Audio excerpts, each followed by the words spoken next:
வாருங்கள், ஆண்டவரையே தொழுவோம்.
ரோமையர் 14:12.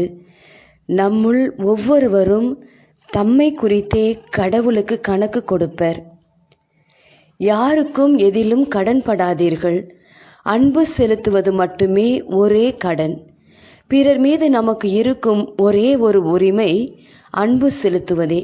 அதை தவிர்த்து பிறரின் குற்றத்தை காணும் உரிமை யாருக்கும் கிடையாது. தன்னிடம் இருக்கும் குறைகளைக் கண்டு அதை களைந்து நிறைவுள்ள மனிதர்களாக வாழ முயற்சிப்பவர் ஒருபொழுதும் பிறரின் குறைகளில் குற்றம் காணும் குணம் கொண்டிருக்க மாட்டார்கள். கடவுளும் அவரவர் செயல்களுக்கு மட்டுமே கணக்கு கேட்பார்.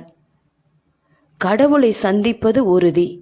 அது என்றுதான் தெரியாது.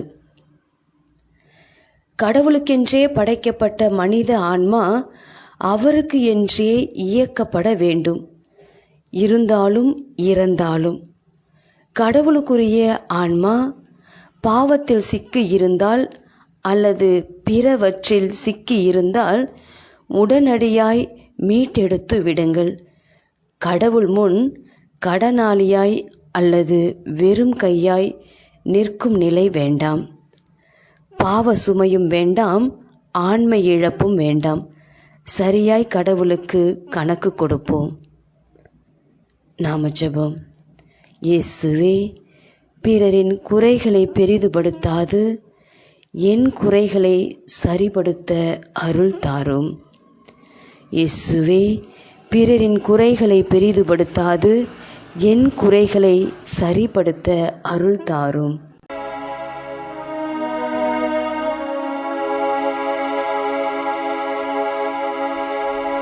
தாயாக அன்பு செய்யும் என் உயிர் நீராணையா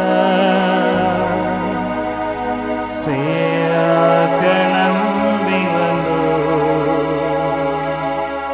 வாழ்வில் ஒளியேற்றவா.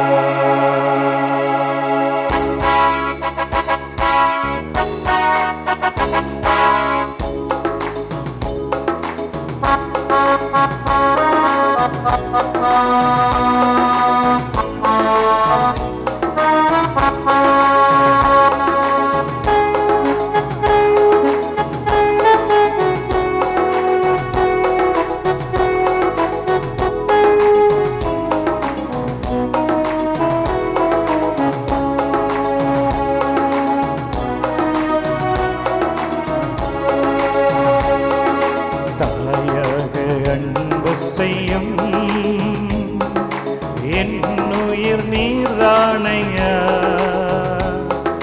சேயாக நம்பி வந்தோ வாழ்வில் ஒளியேற்றவா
சாரலில் நனைந்தாலே போதும் இன்னல்கள் நீங்கிடுமே உன் சுவாச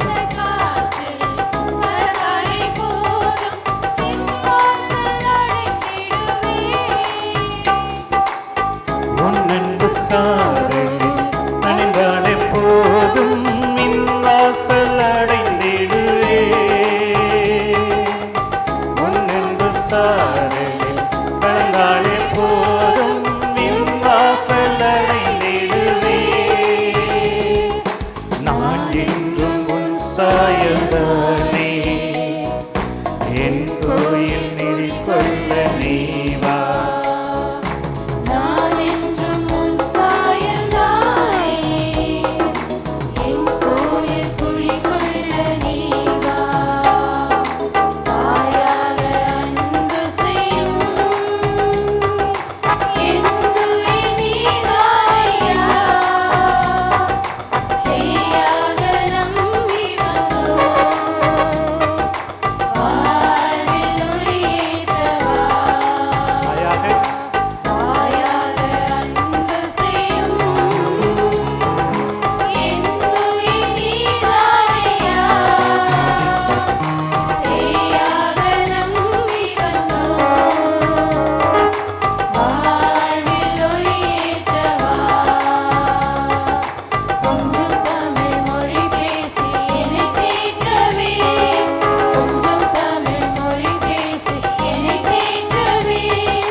இரண்டு திமத்தேயு 4:2 இறை வார்த்தையை அறிவி, வாய்ப்பு கிடைத்தாலும் கிடைக்காவிட்டாலும் இதை செய்வதில் நீ கருத்தாயிரு. நம்மிடம் இருப்பதை பிறருக்கு தாராளமாக கொடுக்கலாம். பணம், பொருள், அறிவு, உதவி போன்ற பல விஷயங்களை மனிதர்களுக்கு கொடுக்கலாம். ஆனால் அவையாவும் உலகத்தோடு முடிந்து போகும். மறு உலக வாழ்வுக்கு உதவாது. கடவுள் மோசே வழியாக இஸ்ரேல் மக்களுக்கு 40 ஆண்டுகள் மன்னாவை கொடுத்தார். ஆனால் அது அவர்களை வாழ வைக்க இயலவில்லை. இறை வார்த்தைதான் ஒரு மனிதனை வாழ வைக்கும், மேலும் மறு உலக வாழ்வுக்கு உதவி செய்யும். வானமும் பூமியும் அழிகின்ற நாளிலும் இறை வார்த்தைகள்தான் அழியாமல் நிற்கும். அத்தகைய வார்த்தைகளை பிறருக்கு கொடுப்பதை போல அதிக பயனுள்ள செயலோ உதவியோ வேறு எதுவும் இருக்க முடியாது. ஒரு மனிதனை விண்ணக வாழ்வுக்கு தகுதியாக்கும் இறை வார்த்தைகளை கொடுக்காவிட்டால் மற்ற யாவும் பயனற்றவையே. ஜெபிப்போமாக. அன்பின் பரலோக பிதாவே, இந்த பிள்ளையை உமக்கு அர்ப்பணிக்கின்றேன். இவர்களுடைய வாழ்க்கை இறை வார்த்தைகளால் கட்டப்பட்ட வாழ்க்கையாக அமையட்டும். இவர்களை மார்போடு அணைத்து கொண்டு சுமப்பீராக. இவர்களை வாட்டி வதைக்கின்ற நோய், பிணி, பலவீனங்களிலிருந்து விடுதலை கொடும். இவர்கள் உண்ணுகின்ற உணவையும் தண்ணீரையும் ஆசீர்வதித்து அதை மருந்தாக மாற்றி எல்லா நோயிலிருந்தும் சுகத்தை கொடுப்பீராக. முது ஆணி வாய்ந்த கரம் இவர்கள் சிரசின் மீது இன்று இறங்கட்டும். முது பிரசன்னத்தால் மூடி வழி நடத்தும். இயேசுவின் நாமத்தில் ஆமேன்.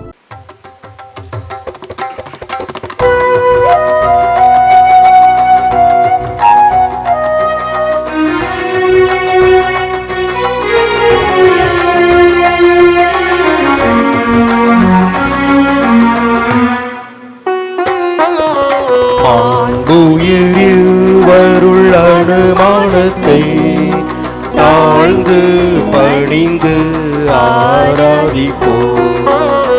பழைய நியம முறைகள் அனைத்தும் இனி மறைந்து முடிவு பெறுக. புதிய நியம முறைகள் வருக.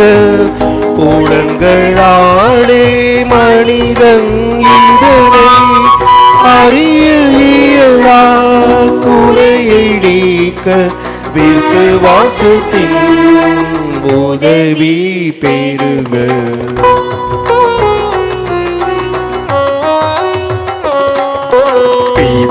பிதாவர்க்கும் சுதன் இவர்க்கும் புகழ்ச்சியோடு வெற்றியார்க்கும் மீட்பின் பெருமை மகிமையோடு வலிமை வாழ்த்து யாவுமாக. இருவரிடமாய் வருகின்றவராம்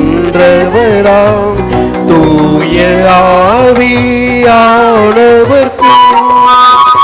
அளவில்லாத சமர் புகழ்ச்சி என்றுமே உண்டாவுவதாக.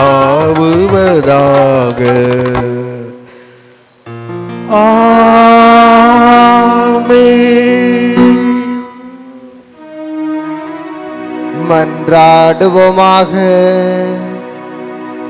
இறைவா, இந்த வியப்புக்குரிய அருளடையாளத்திலே உம்முடைய பாடுகள் நினைவை எங்களுக்கு விட்டு சென்றே. உம் திருவுடல் திரு ரத்தம் ஆகியவற்றின் தூய மறைபொருளை வணங்கும் நாங்கள் உமது மீட்பின் பயனை இடைவிடாமல் துய்த்துணர்ந்து மகிழ அருள்வீராக. தந்தையாகிய இறைவனோடு தூய ஆவியாரின் ஒன்றிப்பில் இறைவனாய் என்றென்று வாழ்ந்து ஆட்சி செய்கின்ற உம்மை மன்றாடுகின்றோம்.